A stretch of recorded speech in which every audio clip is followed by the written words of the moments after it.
estar con nosotros en su programa Entendiendo los Tiempos. Queremos saludar a los amigos que nos escuchan desde Chile, Argentina, Colombia, Madrid, Estados Unidos, México y de aquí, desde República Dominicana. Sean bienvenidos a estar con nosotros en su programa Entendiendo los Tiempos. Hoy el pastor Sugel no se encuentra con nosotros, pero tenemos un invitado muy especial, el pastor Lester Flaquer, que ha sido pastor de Iglesia Bíblica del Señor Jesucristo. ¿Por cuántos años, Lester? Tengo en este momento 23 años como pastor de Iglesia Bíblica del Señor Jesucristo. El Señor en su misericordia me ha dado ese privilegio de estar allí y de formar parte de un equipo junto contigo y junto con Sugel.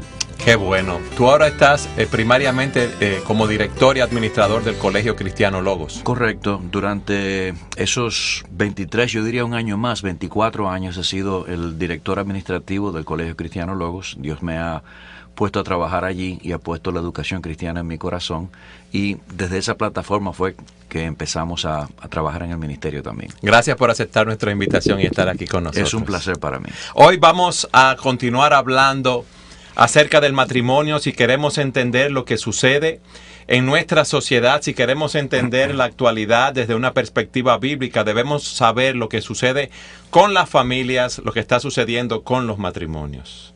Hay crisis porque nosotros no seguimos, no escuchamos el diseño de Dios para el matrimonio, y hemos visto en diferentes programas cuál es ese diseño, cuáles deben ser los roles tanto para el esposo como la esposa, cómo debe ser la comunicación en el matrimonio y cómo debemos resolver los conflictos. Hoy trajimos a Lester, que nos va a hablar de las finanzas en el matrimonio, y este programa lo hemos llamado Hasta que el dinero nos separe, hasta que las deudas nos separen.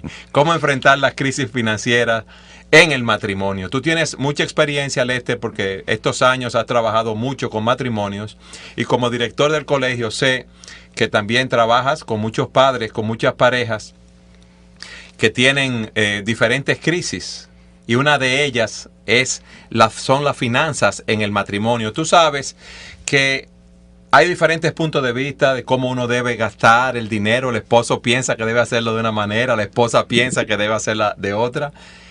¿Cuánto debo ahorrar? ¿En qué cosas debo gastar el dinero?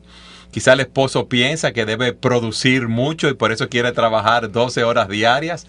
La esposa piensa que el esposo debe pasar más tiempo en casa con los hijos, cuidando de ellos, de su instrucción espiritual. Hay muchos puntos de vista y esto nos trae crisis. O puede ser lo contrario. La esposa que piensa que debe gastar el dinero en vehículos, en entretenimientos y otras cosas. ¿Qué tú tienes que decirnos con respecto a esto? Definitivamente, al igual que en cualquier otra área de la vida, o sea, el corazón se involucra y nosotros actuamos conforme a los deseos del corazón o actuamos conforme a la voluntad de nuestro Dios. Y la finanza no escapa de esa realidad. Nosotros hemos visto cómo matrimonios durante muchísimos años tienen dificultades porque tienen puntos de vista distintos. Tienen aún deseos distintos. A veces uno tiene una familia donde la mujer está pensando de una manera más espiritual que el hombre, pero él es la cabeza de la casa y entonces él lleva la casa por un rumbo. Y uno ve cómo esa situación afecta la relación entre marido y mujer. Otras veces es al revés. El hombre tiene el deseo de hacer las cosas como Dios manda y ella vive continuamente presionando. Si tú recuerdas, el libro de Proverbios dice que una mujer que es quejosa es como una gotera continua. Dice que el hombre prefiere dormir en el terrado, en el techo de la casa, que vivir allá adentro con ella. Pero cuando ella empieza a decir quiero esto, se la pone difícil al marido en ese sentido. ¿Qué tú le dirías, Lester, a esos hermanos, hermanas, amigas que nos están oyendo, que están casados y tienen problemas con las finanzas, y esto ha sido un punto álgido en su matrimonio? ¿Qué consejo ellos deben seguir? ¿A quién deben oír? Bueno, el asunto en toda circunstancia o situación que nosotros enfrentamos en la vida como creyentes, Eduardo, tiene que ver con el hecho de cómo ve Dios algo. ¿Qué piensa Dios? Yo creo que en esta área, como en las demás áreas, en el área de la crianza, en el área de la de la comunicación, nosotros tenemos que ver qué es lo que Dios dice acerca de ese asunto. Nosotros no podemos inventar. Precisamente porque el mundo ha seguido su propio consejo y ha abandonado el consejo consejo de Dios, nosotros vemos el mundo que está en la situación en la que está. Y financieramente, si nosotros observamos lo que ha estado pasando durante los últimos años, yo diría que la vida entera, pero durante los últimos años, nosotros vemos que el hombre se ha apartado de Dios completamente y que su Dios es la codicia. Esta mañana conversaba con alguien que me decía que había estado en China y que veía que en China popular, el Dios de ellos estaba convirtiendo el dinero. Ellos no tenían religión, su religión es el dinero. Ahora buscan el dinero como un medio de placer. Y eso puede pasarnos a todos nosotros. Entonces, si queremos entender los tiempos, debemos ir a lo que Dios nos dice en su palabra, porque vivimos en una sociedad que continuamente nos está diciendo que debemos vivir para nosotros mismos, que debemos darnos todos los placeres que querramos, que tenemos a nuestra disposición préstamos bancarios, la tarjeta de crédito, y vive tu estilo de vida. Pasa la tarjeta por la máquina de la tarjeta y ya, está todo bien. Y sigue así, sigue tu estilo de vida. Sí, tal vez una de las cosas que a la gente que nos está escuchando en este momento les pasa por la mente es, ¿por qué van ustedes a hablar de dinero si lo que están aquí es un programa que es bíblico? Y yo creo que es importante que las personas que nos escuchan, creyentes o no creyentes, sepan que la palabra de Dios tiene mucho que decir acerca del manejo del dinero. Tú sabes que de las parábolas de la Biblia, el 40% hablan de dinero y de posesiones. Por alguna razón, nosotros hemos visto a través de los años, a través de los siglos, que el pueblo judío ha sido identificado como un pueblo que tiene su mente metálica, el pueblo judío. Y yo creo que con razón el Señor Jesucristo, cuando usó los ejemplos, puso ejemplo de dinero porque Él quería que el asunto hiciera eco en el corazón de ellos. Ellos podían no entender muchas cosas, pero entendían acerca del dinero. Es así, pero eso es algo que nos sucede a todos nosotros. En ese sentido, todos somos codiciosos, todos somos idólatras y tenemos esa tendencia a buscar nuestra seguridad en el dinero. Definitivamente. ¿Quién de los que está aquí en este mundo, en esta cabina presente, no le ha pasado que se siente seguro porque tiene unos chelitos en el banco? Es así. Es así, tú pero sabes que la seguridad de nosotros no está en los chelitos del banco. No, pero por eso Dios nos advierte. En la Escritura estaba viendo que hay más de 2.350 versículos o aproximadamente esa cantidad que nos hablan del dinero y las posesiones. En el programa Con Sugel hemos visto que dejará el hombre a su padre y a su madre, se unirán a su mujer y serán una sola carne. Pero ese ser una sola carne no solamente nos habla de la intimidad en el matrimonio, sino también de otras áreas en las cuales debemos desarrollar una misma manera de pensar, un mismo criterio, y ese criterio debe venir dado por la palabra de Dios. Tal vez para ilustrar eso que tú estás diciendo, a mí me gusta pensar en el hecho de que nosotros queremos alar una carreta, y esa carreta se llama nuestra vida matrimonial en sentido general. Nosotros podemos, tú y yo, con diferentes fuerzas, ponernos en una misma soga y alar. El que tiene menos fuerza va detrás, el que tiene más fuerza va adelante, pero estamos haciendo un esfuerzo hacia un sentido. En la misma dirección. En la misma dirección. Pero cuando uno está alando en una dirección y el otro está alando en la otra dirección, obviamente se va a mover hacia la dirección del que tiene más fuerza, pero con muchísima dificultad, y el avance va a ser bien lento. Y eso es exactamente lo que pasa dentro del matrimonio. Cuando nosotros vemos a un hombre y una mujer y nosotros hablamos de que ser una sola carne o tener una misma mente, no nos referimos al hecho de que todos tenemos que pensar exactamente igual en todo, pero sí en sentido general estar alando esa carreta en la misma dirección. Si tú sabes que actualmente en los matrimonios las parejas trabajan ambos y el dinero dicen el tuyo, el mío y el nuestro. Yo produzco mi dinero, tú produces el tuyo y ponemos un dinero en común para los gastos de la casa.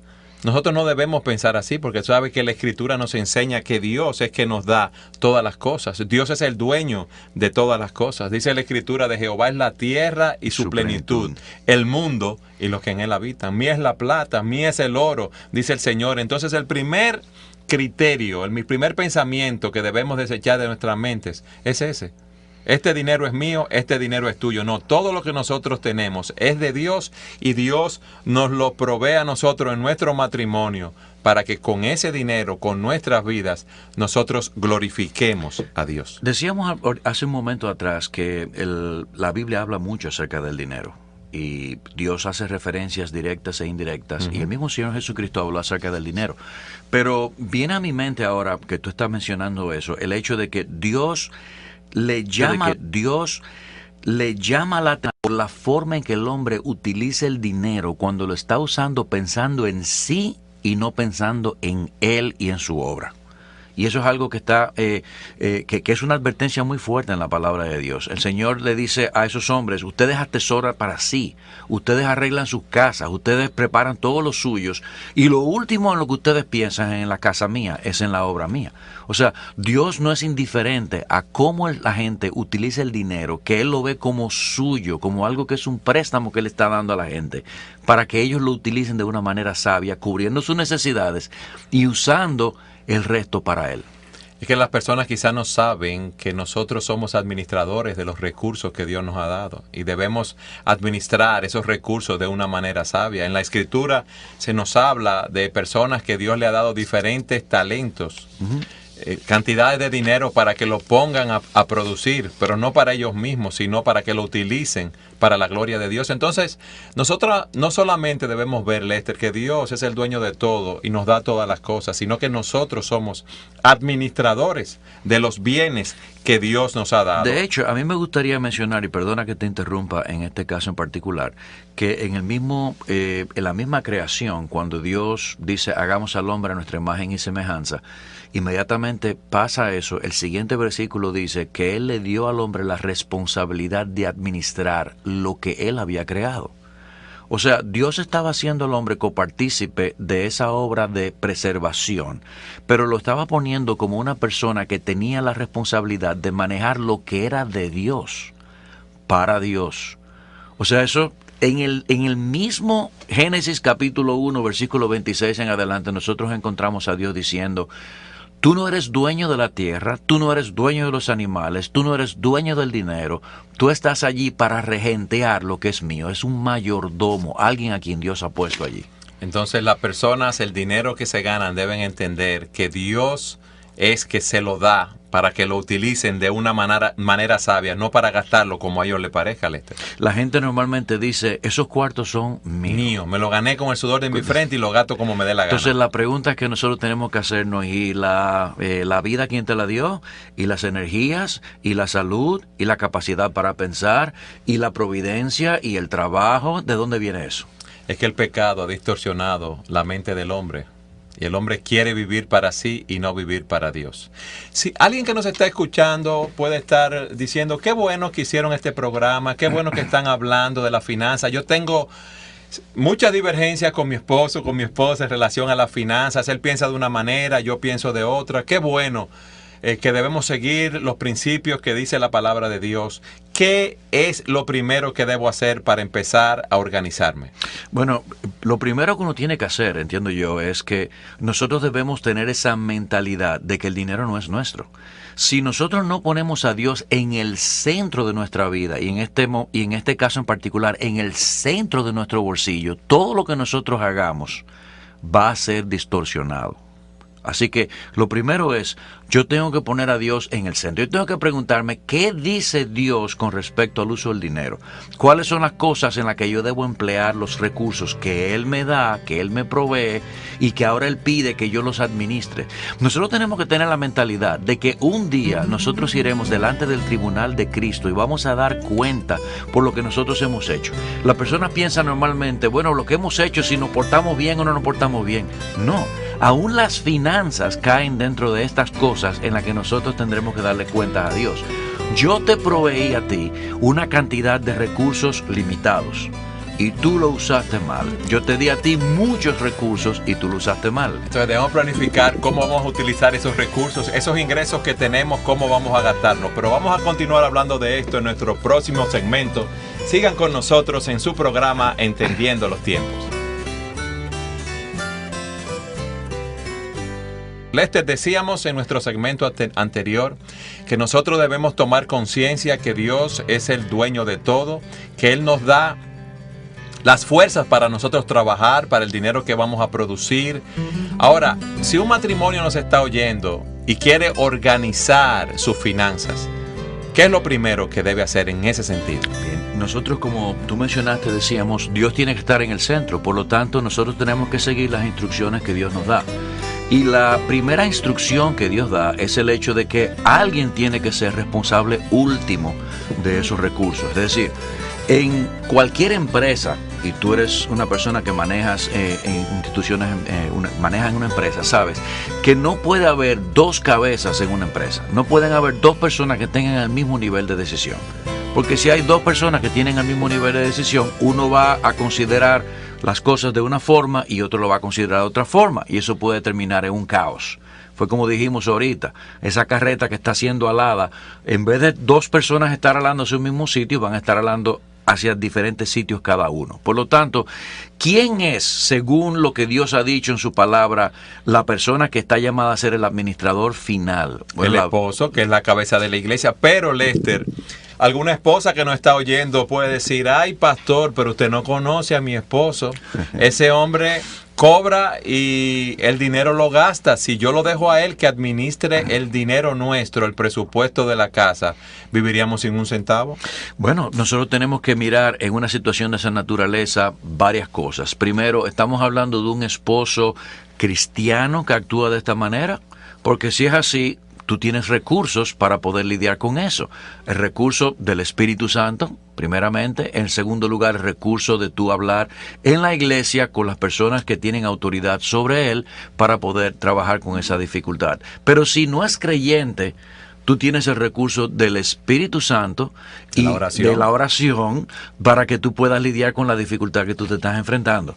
Ahora, el punto aquí es que nosotros tenemos que reconocer que tiene que haber una autoridad, una cabeza. La Biblia dice claramente, Cristo es cabeza del hombre, el hombre es cabeza de la mujer. Y habla de que la mujer debe estar sometida al hombre, aún en el aspecto de las finanzas. Y puede ser, Lester, que un esposo reconozca que él es un mal administrador y aún siendo cabeza le diga a la esposa, mira, yo voy a delegar en ti el manejo del presupuesto de la casa. Y yo conozco muchas familias que se manejan de esa manera, pero ahí entra también la sabiduría y la sagacidad que Dios le ha dado a ese hombre para entender sus fortalezas y sus debilidades. Sin embargo, la responsabilidad última sigue siendo la de él. Aún ella sea la persona a quien él ha delegado para que lleve esa administración, él es quien va a tener que dar cuentas. Quiero traer a la memoria lo que sucedió en el huerto de Edén. En el huerto de Edén, Dios le da una orden a Adán, Eva viene a ser y ella es tentada por la serpiente, ella toma la fruta. Dice la Escritura que la lleva a su marido y es cuando el marido come que son abiertos sus ojos. Cuando Dios va a dirigirse a ellos, Dios no llamó a Eva y le dijo, Eva, ven acá, ¿qué tú hiciste? Sino que Dios llamó al marido, a Adán, como cabeza y le dijo, ¿qué has hecho? Y él le dijo, no, la mujer que tú me diste, ustedes conocen la historia. Pero el punto es que aunque fue Eva quien empezó esta situación, Dios hacía a Adán responsable de lo que allí estaba pasando. ¿Qué debió haber hecho Adán? Y nosotros no sabemos qué giro hubiera tenido la humanidad. Adán debió haberle dicho a Eva, mal has actuado, tú no has hecho bien, Dios nos había prohibido eso, tú no lo debes hacer, e invocar a Dios ahí mismo, decirle, ven acá que tenemos un problema. O sea, yo no sé qué hubiera pasado con la humanidad, pero el punto mío ahora mismo es, Dios hizo al hombre responsable de la gerencia, de la administración de su casa. Si él es la administración de su casa, si él tiene más capacidades que yo, bien. Delegar la administración en ella, eso no quita su responsabilidad. Ni le hace a él menos hombre, al contrario, yo te diría a ti que en cierta medida prueba que él realmente tiene tranquilidad en cuanto a su hombría. Y que y es humilde al reconocer que quizás ella puede ser una mejor administrador que él, que tiene esos talentos y esa fortaleza. Precisamente. Pero alguien nos puede estar oyendo en el programa y decir, ok, yo lo voy a hacer así. ¿Qué debo hacer entonces para organizar mis finanzas? Bueno, entonces ahí vienen que nosotros debemos poner sobre el tapete todas las cosas en las que nosotros como familia estamos involucrados. Lo primero que yo debo saber es que hay un principio en la palabra de Dios que nos dice que los hombres no debemos gastar más de lo que nosotros recibimos. ¿Y cómo yo sé eso? Se preguntará alguien, Lester. ¿Que cómo sabe si gasta más de lo que recibe? Porque la gente sale, paga con la tarjeta aquí, toma un préstamo allí, coge algo a crédito en tal sitio. Si yo estuviera aquí en una consejería personal, yo le diría a la persona que me hace esa pregunta inmediatamente, y a fin de mes, ¿tú lo puedes pagar bien? Porque si a fin de mes tú puedes liquidar esa tarjeta, tú estás bien, tú estás gastando menos de lo que tú consumes. Pero si tú cada fin de mes tienes que pasar las 1.500 para tú pagar esos cheles de la tarjeta para que no te caiga el financiamiento, o tienes que financiarte, definitivamente estás gastando más de lo que tú produces. Lester, es bueno que le expliquemos a las personas que nos oyen en Sudamérica, Centroamérica y otros países qué significa las 1.500. Es pasar mucho trabajo, mucho problema para poder pagar la tarjeta de crédito o pagar los compromisos. Tengo que pedirles excusa a tu público tan vasto. Yo tengo un lenguaje muy localista. Entonces, deberíamos hacer un presupuesto, Lester, para planificar los ingresos que tenemos, los egresos que vamos a tener. ¿Cómo alguien prepara un presupuesto? Bueno, nosotros tenemos que, como te decía, saber cuáles son los ingresos que nosotros tenemos. Alguien te puede decir, bueno, yo tengo un salario de tanto mensual, ¿ese es mi ingreso? No necesariamente ese es tu ingreso, porque ese salario de tanto mensual tú vas a tener que considerar todas aquellas prestaciones o impuestos que el gobierno te pone. Tu salario realmente es lo que tú recibes neto en la mano al final. O sea, no es el salario bruto, sino el salario neto. Esos son tus ingresos. Ingresos mensuales, pero hay personas que no toman en cuenta que aquí a final de año en nuestro país se da una regalía, que es un salario adicional, que se le da también un salario de vacaciones en muchos lugares, correcto, medio salario o algo así, que debemos computar nuestros ingresos, aunque sean mensuales. Aquí hay ingresos extraordinarios que debemos poner en nuestro presupuesto. Sí, no solamente eso, sino que hay casos de otras personas que tienen, por ejemplo, certificados financieros y de eso genera una cantidad de dinero, de intereses, o aún hay casos de personas que reciben transferencias monetarias de los Estados Unidos, de una tía, de un tío, de un abuelo, y hay millones de dólares que viajan hacia acá en ese sentido, que también puede ser beneficiario. Es todo aquello que yo dispongo para el desarrollo de mi familia, para pagar mis gastos. Eso es el ingreso. Entonces alguien puede decir, bueno, ya yo tomo en cuenta todos mis ingresos, la fecha en que entra, lo que yo recibo quincenal, lo que recibo cada 3 meses, lo que recibo cada 6 o una vez al año, y ya empiezo y lo gasto. ¿Eso es así ya? No, no es exactamente así. Aquí entran también los principios de la palabra, y aquí quiero poner una pequeña cuña. Yo en los últimos tiempos he estado leyendo un libro que se llama Radical, es el libro de David Platt, y él plantea allí una filosofía de uso del dinero. Y esa filosofía para mí es interesante, yo creo que es una filosofía escritural. Él decía, no pienses cuánto es lo más que yo puedo gastar con esto que yo tengo aquí, sino piensa con cuánto es lo menos que yo puedo vivir para que me sobre más para yo poder dar para la obra de Dios. Recordemos, dijimos al principio que el dinero es de Dios y que Él nos hace administradores de su dinero. Y cuando nosotros cogemos la mente, el corazón de Dios, Dios quiere que nuestros recursos sirvan para el avance del reino. ¿Para qué es que Dios nos salvó? Dice la Escritura, nos salvó para su gloria. ¿Y qué quiere Él? Que nosotros demos a conocer esa gloria, la demos a conocer a través de nuestras vidas, o nosotros invirtamos de manera que otros puedan llevarla y darla a conocer. Así que cuando yo recibo dinero de mi trabajo y yo tengo gastos que hacer, yo debo decir, ok, ¿con cuánto es que lo menos que yo puedo vivir de manera que yo tenga más para dar para la obra de Dios? Yo sé que es un pensamiento extraño en el mundo de hoy. La pregunta es, ¿cuál sería el orden de prioridades en el cual yo debo gastar mi dinero cuando recibo los ingresos? Ajá. ¿Qué tú nos dirías? Bueno, nosotros tenemos en la Escritura que dice que debemos tener sustento y debemos tener abrigo. ¿Qué es el sustento? Es la comida con lo que yo sostengo la vida mía. Y abrigo, nosotros estamos pensando en abrigo en términos de la casa donde yo vivo, el lugar donde yo vivo con mi esposa y con mis hijos, y las necesidades físicas que ellos puedan tener de ropa y de ese tipo de cosas. Alimento, en una casa se paga energía eléctrica, se paga alquiler, los que no tienen casa propia pagan un préstamo bancario, tienen un vehículo, pagan gasolina, seguros, gomas de vehículo, cosas que las personas normalmente no lo consideran en un presupuesto porque son cosas incidentales, pero que uno debe tenerla en cuenta porque de seguro que van a venir. O sea, tú vas a tener que cambiar goma, tú vas a tener que cambiar la batería, tú vas a tener que cambiar el seguro todos los años del vehículo, tú vas a tener que pagar placa. Todo ese tipo de cosas tú tienes que considerarla en el presupuesto. En tu presupuesto, por supuesto. Entonces me entra el dinero, yo planifico lo que recibo mensual, quincenal, trimestral, cada 6 meses, o lo que recibo una vez al año, lo pongo todo eso en un presupuesto. Tomo los egresos que tengo, todos los gastos que tengo en la casa, y entonces, ¿qué hago? ¿Qué hago con eso? Bueno, yo tengo los ingresos y tengo los egresos, Lester. Generalmente, personas pueden estar diciendo, pero esos egresos míos van a ser mucho mayores que el dinero que me entra. Bueno, ahí, si los egresos tuyos son mayores que el dinero que te está entrando, ahí tú tienes 2 alternativas. La primera alternativa es busca una fuente alterna de ingreso. Eso puede ser. O revisa tu presupuesto y a lo mejor tú estás viviendo por encima de lo que tú debes vivir.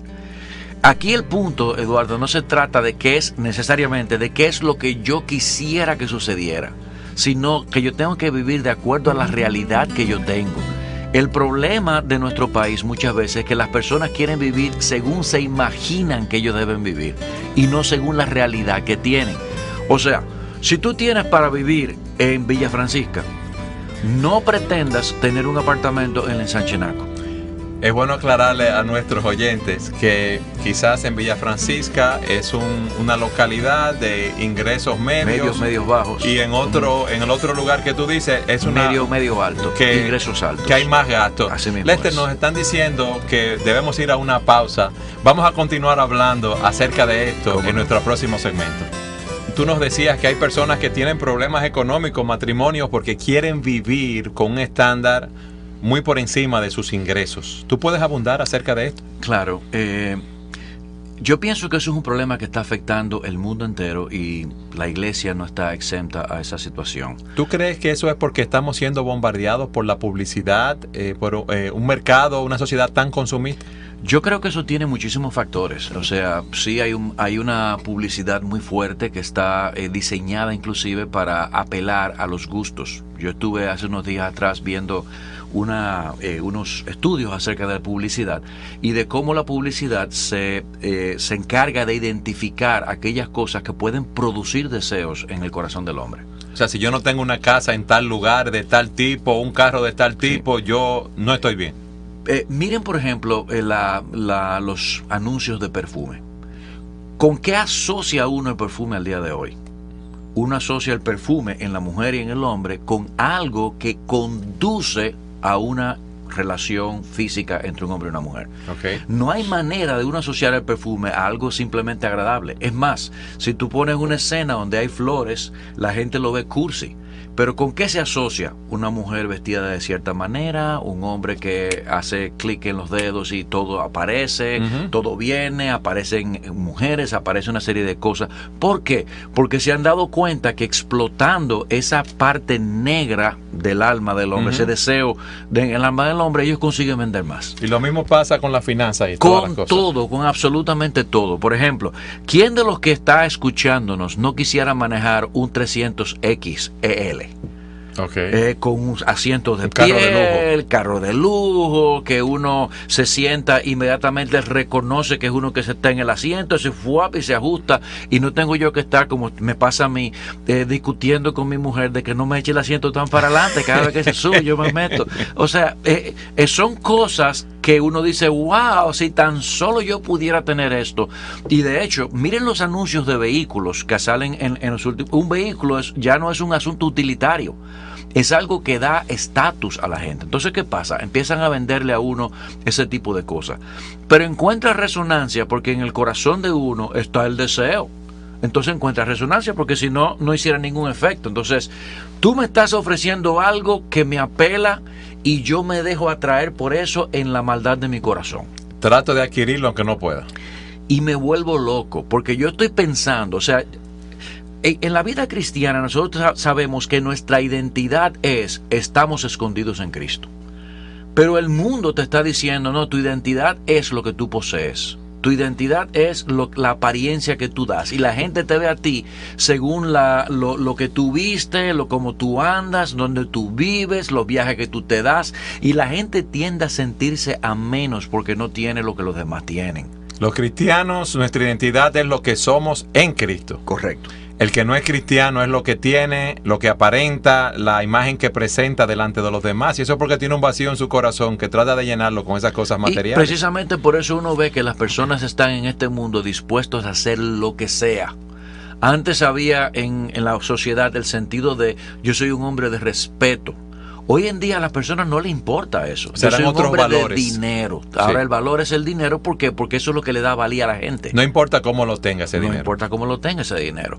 Yo puedo hacer una anécdota aquí personal. Sí. O sea, hace muchos años atrás, en la época de Trujillo, mi abuelo, que era un inmigrante, vino aquí e hizo negocios. Y en el momento en que vino la crisis por causa de la Segunda Guerra Mundial, Trujillo dio un decreto que las personas que debían dinero habían sido condonados sus deudas a los acreedores para que pudiera haber un movimiento en la economía. Lester, es bueno destacar que Trujillo fue un dictador que gobernó República 30 años. Bien, entonces, ¿qué pasó? Que mi abuelo en aquel momento dado se negó a acogerse a eso que le habían dado, porque él decía, no, yo no puedo decirle ahora a fulano o a mengano o a sultano, ya yo no te debo porque Trujillo dijo que yo no te debía, sino que él pagó y él fue de los pocos que en el pueblo donde nosotros nacimos se fue a la quiebra porque él pagó hasta el último centavo. Eso era un valor. Hoy en día a una persona le dicen, tú no le debes a nadie y esa deuda cada quien que vea a ver cómo se la resuelve. Y la persona dice, eso es problema tuyo. Así es. O sea, porque eso me va a dejar a mí en una mejor situación y yo voy a seguir hacia adelante. O sea, las personas están ahora mismo con otros valores. El valor de la honestidad, el valor de la seriedad, eso no existe. Lo que existe es yo tengo, yo poseo, yo tengo bienes, yo tengo una casa en el mejor sitio de resort, yo tengo los mejores carros, yo puedo irme a tal sitio. La gente siente que eso le da valor y se mueve por esto. Lo grave del caso es, Eduardo, que eso ha afectado también a la iglesia de Cristo. Eso no es algo a lo que nosotros como creyentes estamos ajenos. Ha afectado a los cristianos. Ha afectado a los cristianos. Nosotros no estamos ajenos a esa realidad y esa realidad ha empezado a gobernar cómo nosotros manejamos las finanzas de nuestras casas. Y nosotros no podemos dejar manejar las finanzas de nuestras casas por este tipo de principio. El principio sigue siendo, Dios es el dueño, Él quiere que lo usemos con sabiduría, Él quiere que nosotros tengamos con qué dar con liberalidad, como dice Él en su palabra, eso es para dar con liberalidad a los que tienen necesidad para la expansión de la obra y nosotros podamos vivir de una manera modesta, de una manera honrada. Pero nosotros no tenemos derecho a sobregastar lo que nosotros tenemos. Y eso es lo que está sucediendo, Lester. Estamos cediendo a la publicidad que vemos en los medios, en el radio, en la televisión, en los periódicos, que nos dice que para uno ser feliz debe tener cierto estilo de vida. Así mismo es. Y esto no es así, porque los valores por los cuales se rige el mundo, como tú dices, no son los valores por los cuales entonces nosotros nos regimos. ¿Qué debemos hacer, Lester? ¿Qué nosotros debemos hacer? Primero, debemos examinar nuestras vidas y ver si nosotros estamos manejando las finanzas nuestras conforme a la mente del mundo o conforme a la mente de Dios. ¿Y qué si yo me doy cuenta de que medio lo estoy manejando conforme a la mente del mundo? Pues la palabra de Dios es clara. Dice que ahí está la cruz de Cristo para que nosotros vengamos a esa cruz y pidamos perdón por el manejo de nuestros dineros. Y empecemos a manejarnos como Dios manda. Por ser malos administradores de los recursos que Dios ha puesto en nuestras manos. Amén. Así mismo es. Y luego de arrepentirme de eso, ¿qué debo hacer? Yo debo tomar los principios de la palabra de Dios y apoderarme de ellos para que sean ellos el mapa, la guía para nosotros entonces manejar nuestras finanzas. No podemos dejarnos atrapar por el modelo de este mundo. Tenemos que seguir el modelo de Jesucristo. ¿Y cuál es el modelo? ¿Cómo yo empiezo a organizar esas finanzas, Lester? Bueno, volvemos a expresar lo que habíamos dicho anteriormente.